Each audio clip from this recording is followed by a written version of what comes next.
Bonjour à tous et bienvenue sur notre chaîne Le Temps d'un Café pour un nouvel épisode de droit privé. Aujourd'hui, je vais traiter de l'arrêt rendu le 7 juillet 2006 par l'Assemblée plénière de la Cour de cassation, l'arrêt Cesareo, lequel a consacré le principe de concentration des moyens en procédure civile.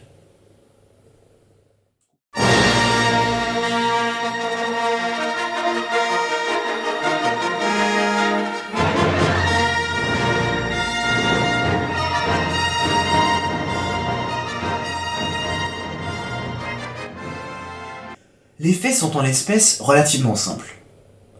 Monsieur Cesareo se prétendait titulaire d'une créance de salaire différée sur la succession de son père pour avoir travaillé, sans rémunération, au service de celui-ci.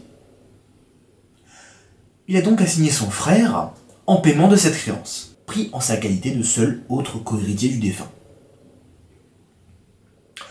Les juges du premier degré l'ont débouté de sa demande, au motif que l'activité professionnelle litigieuse n'avait pas été exercée au sein d'une exploitation agricole.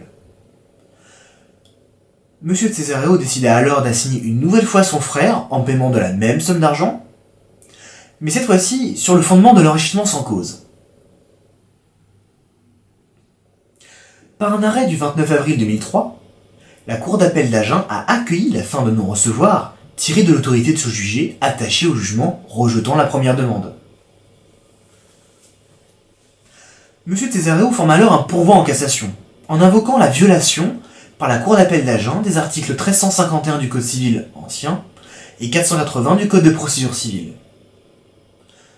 En effet, il reproche au juge du second degré le moyen selon lequel, je cite, « l'autorité de la chose jugée n'a lieu qu'en cas d'identité de cause, c'est-à-dire si les demandes successives sont fondées sur le même texte ou le même principe. » En l'espèce, les deux demandes n'ont pas une cause identique, puisque la première était fondée sur le salaire différé, et la seconde est fondée sur l'enrichissement sans cause.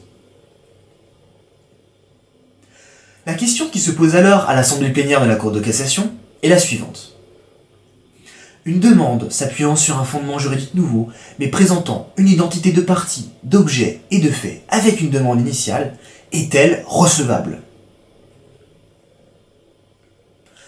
Par un arrêt du 7 juillet 2006, la Cour de cassation, réunie solennellement en assemblée plénière, rejette le pourvoi formé par M. Cesareo, en vertu de l'attendu de principe selon lequel, je cite, « il incombe au demandeur de présenter dès l'instance relative à la première demande l'ensemble des moyens qu'il estime de nature à fonder celle-ci. » Fin de citation.